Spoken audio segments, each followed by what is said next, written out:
Hi and welcome back to the channel again this week, ladies and gentlemen. We have got a lot to cover this week. Today we're going to look at this ongoing collapse that is continuing throughout not just our local economies, our countries, but also in whole regions and somewhat globally now as it is beginning to unfold at a rapid rate. So this is where we come to the forecast I made in 2020 about the hockey stick. And you remember I said it starts very slowly and we start to see it. And then you even have a drop beforehand. So invert this, talking about the drop, i.e. going up, but then the hockey stick goes off. So what you need to think of it is in terms of an inverted hockey stick. And this thing does happen quickly. We haven't seen this great deleveraging cycle begin yet, but I'm going to show you in today's video how we're seeing a lot of telltale signs about that. But before we get into what's actually happening today, I just wanted to let you know that tomorrow we have a special video, one not to be missed. It's been 2 years since I've been doing interviews on this channel, but I really wanted to get someone on, and this is Dr. Chris Martinson from Peak Prosperity. Many of you will know him. He's got more than, about 500,000 subscribers on YouTube and a large community.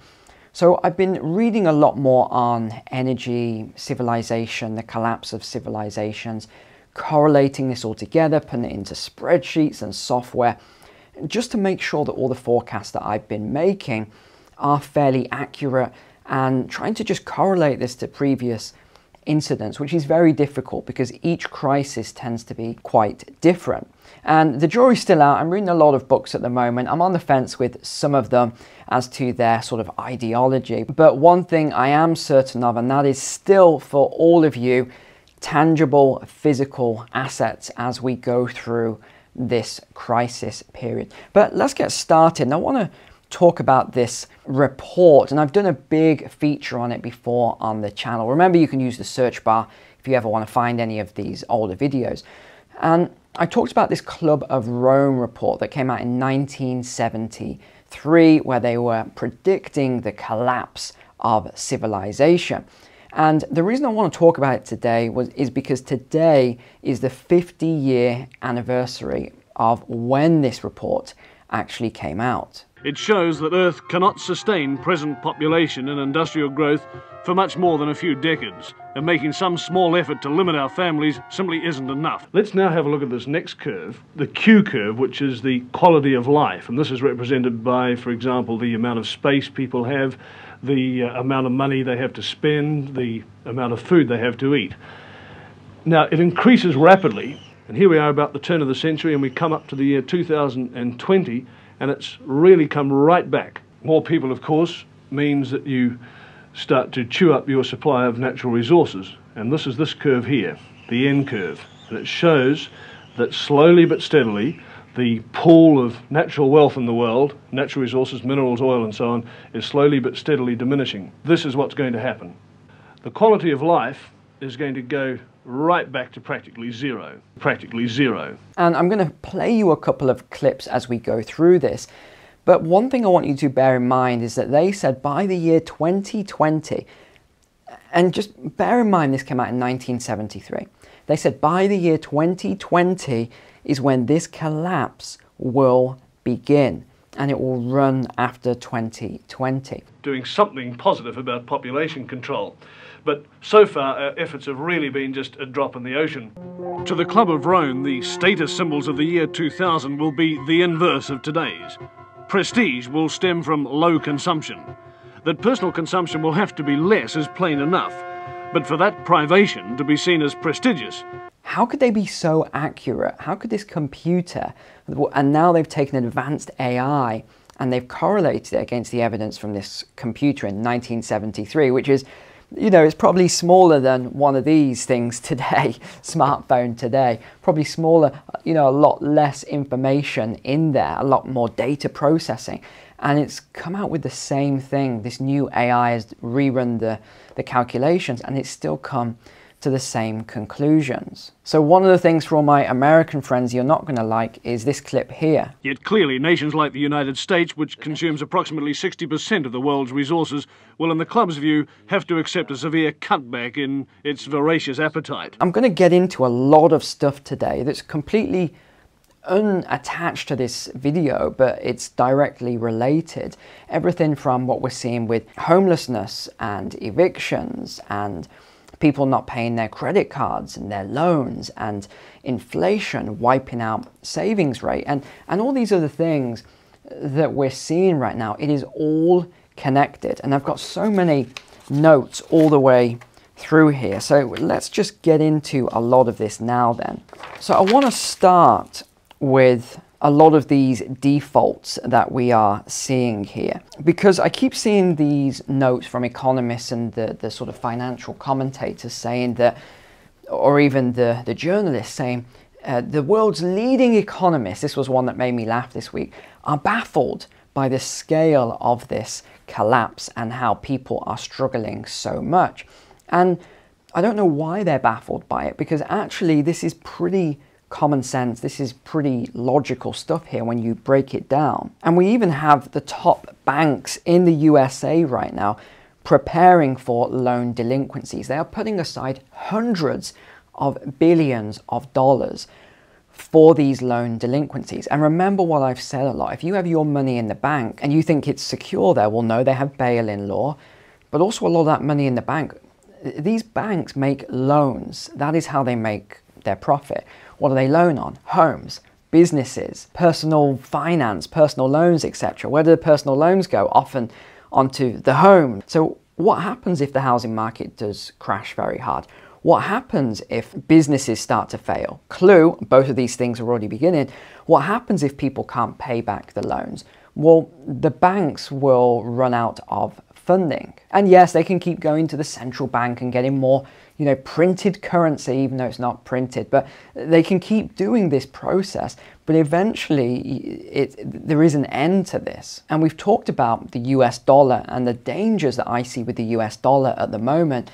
And isn't it interesting, that crazy theory I had about the 2-peak or even 3-peak inflation? Because what have we just seen? We've seen inflation go back up in the US. Now, I'm not saying that is the second peak. It may go back down next month. We don't know until we start seeing all the data coming through. But my point there is that we were told by all of these experts, that is it, inflation has peaked, it is going right the way back to 2% by the end of the year. No, I've always said that is not going to happen. And even with food inflation, we did an investigation on this, and what we looked at and what we found, and you've all been dropping comments and agreeing, saying the same thing. Food inflation is not 10, 12, 14%. It's not. It's just not true. It's more like 50% in both the UK, in a lot of European countries, and the USA. It is closer to 50%. You know this, I know this, we all know this. But yet the government and the media will not put out these true figures. In fact, their inflation figures are nowhere near accurate either. And I wanted to play you a quick clip of something that surprised me this week, which came out from the media. Here it is. Clearly not every country wants this to be the end of the road for Moscow. Despite all the sanctions, the IMF says Russia's economy is actually set to grow this year. And that's interesting. And I was very surprised that a media company like that actually put that statement out, that Russia's economy is going to grow. Weren't we all told that all of the sanctions and everything else, not buying energy from Russia, not buying natural gas and everything else, would cripple the Russian economy? But yet what's happened is exactly what I knew, many of you knew was going to happen, is that Russia has just become aligned and they've strengthened their ties with other nations, a lot of the BRICS nations. We have Saudi Arabia, Turkey, Iran, all these other countries now wanting to join BRICS. So we're seeing this two-state superpowers that are emerging on the global scale here as the West is sending a lot more. In fact, the US is about to send another $10 billion very shortly to Ukraine. And I know this upsets a lot of you because the USA has a serious homelessness crisis right now, a serious inflation crisis. In fact, some of the statistics on homelessness and food is quite shocking. So 100% of, and again, this is a government survey, of US counties now have food insecurity. It didn't used to be 100%, it's now 100%. 53 million people are going to food banks across the USA right now. Just think what the population is of the USA, and 53 million people are going to food banks, with 9 million children being food insecure, getting their things like packed lunches and things like that from food banks in the USA. And you know me, I say it how I see it. So what we're seeing is tens of billions going to weapons. I mean, it's baffling. Going to weapons, funding conflict and funding warfare, when our own citizens can't afford to eat. Our pensioners can't afford to heat their homes. People are struggling, and the government and other organizations do not want to fund programs. They don't want to and sort all of these problems out. In fact, what they're focused on is winning the next election. One thing I checked today, which was quite staggering. So the strategic oil reserve of the USA holds more than 700, it's about 714 million barrels of oil. And yet right now, it's only holding about 370, and that was as of December. So what do you think it is as of today? I think it's probably less. I wouldn't be surprised if it's about 340 or 350. Again, they don't put out these statistics. You have to wait a long time for them to come out. And you've got to ask, why is that happening? Why are they not refilling? Wouldn't it have made sense before the sanctions and everything else to completely fill up the reserves while oil was cheap, while energy was cheap? No, that's not what happened. It didn't happen in the European nations either. It didn't happen in the UK. And now there's this big problem, and the storages are not full. In fact, some of them are running very, very low. And the problem now is that energy is very expensive. You see, energy is everything. Energy, as we'll talk a lot about this with Dr. Chris Martinson tomorrow on the interview. And by the way, that is over a 2-hour long interview, but the YouTube segment is going to be a lot shorter than that. But it's going to be a long interview. We're going to get into all sorts of controversial issues, and that's why it's short on YouTube, because the things we're going to get into, there's no way we could post these things. Our channels would just get deleted pretty much straight away from the stuff we're going to talk about and connecting all the dots. But energy is everything. It's GDP, it's food. You think about food as well, and you just realize that that is energy. Food equals energy. You can't grow food unless you've got energy. And I want to come back to this point in a second, because the other final point I want to make with the strategic reserve is that we're hearing a lot about warfare at the moment and conflict and sending more troops here, sending more weapons there. I just think it's a matter of time until this spills over into Europe, and then we'll see other nations getting pulled in. I really do think that's the way it's going. But not just that, the USA has other things on the radar with China, Taiwan. So there's a lot going on here. The likelihood of all this just de-escalating as we go into an energy crisis, I think is very low personally. So it's something for you to prepare for. Most people are still burying their head in the sand here with all these things. They've got all their money in the bank. They've got no precious, precious metals or anything like that. I mean, a silver round, like a silver ounce coin, what's this, less than £30 British? I don't know what it is in US dollars at the moment, but some people don't even own one of these things. Some people haven't stocked up any food or anything at all in terms of things that they use on an ongoing basis that are never going to expire, consumables. It's worrying to me. It is, but each to their own. But I do think that food is going to become a bigger crisis as we move forward, because it's not just the energy, but it's also the fertilizer. The fertilizer is really, it's dried up, let's just say that, because it all came from the conflict region, most of the fertilizer, or where it didn't, where it was made in Europe and other places, you need natural gas to actually do that. So we're seeing a lot of issues here. These issues aren't going to be going away. And as the US is hell-bent on transitioning away, and Europe and the UK, from these highly dense, efficient hydrocarbons and going to renewable energy and things like that. And again, for clarity, I'm not against renewable energy. I do actually like renewables, but when you've done the research and the studies that I've done into it, you know it is just not possible for the world to be 100% renewable, and the sheer human effects that this is having on these developing nations is absolutely shocking, just shocking. But of course, that's never talked about either. Now, I want to just go over a few things that I've pulled out of the news today then. So we've got massive defaults beginning in the USA. Household debt has hit 16.9 trillion. We've also had credit cards go up to the highest level ever in history. And the question I would ask is, how's this going to be paid off when inflation is still going up? You've got wages that are not meeting inflation, and then you're going to have these interest rates as well going up to meet the debt levels. It's going to be very, very difficult. If people couldn't pay off these things before, when credit was cheap, then how are people going to pay down these things now? More evidence of this then is that the subprime auto lender American Car Center just folded. Now, this is a big, big company. It's owned by York Capital Management as well. According to Wikipedia, if this is true, because it's hard to get some of these stats, this was actually acquired by Credit Suisse. We know that name. So they took a 30% stakehold in that. And this is now York Capital Management, one of the top 20 largest hedge funds in the world.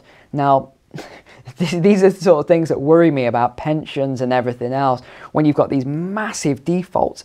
Now, another one, and of course no one is connecting the dot on this and they won't do, but we've just had Brookfield Asset Management, I've talked about them before, has just defaulted on a £784 million loan. Now, why is this so important? And why is no one talking about this? I have said about this green energy transition, be careful. Because whenever there is ulterior motives behind anything, you've got to be very careful, very suspicious. Who is the second in command at Brookfield?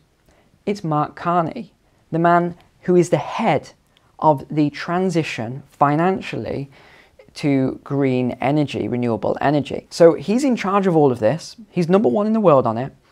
And he's the second in command at Brookfield Asset Management. And they've just started defaulting on loans. I'll leave that with you.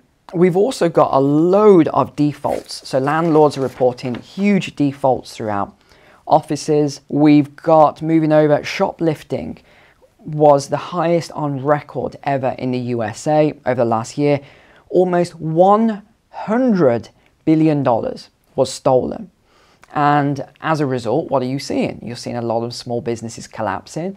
You're seeing bigger businesses reporting less profit. Some of that is from shoplifting, not a huge amount, but it will be. And the media just calls it shrinkage.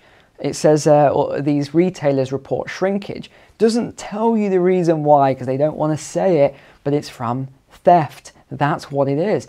And you listen to some of these interviews, or lack thereof of the interviews on mainstream media, but you see it on other platforms.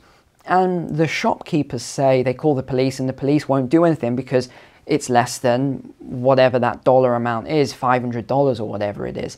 The police will not come and arrest the people. So what are these shopkeepers doing? A lot of them are just closing. Another study has just come out that showed that for every $100 of a rent increase, it leads to a 9% increase in homelessness across the US, which, by the way, is up to record levels. The other thing that's happening is we've also got automation, and this is replacing jobs at a rapid rate right now. There was just another survey that came out, so it was 1,000 top-level US business leaders, and they were asked how much money they're investing into staff and training versus AI software. And you may or may not be surprised that 43% of those surveys said that they are cutting down on employees and instead investing their money, their R&D budget, into AI software. It's going to be very difficult, my friends, it really is.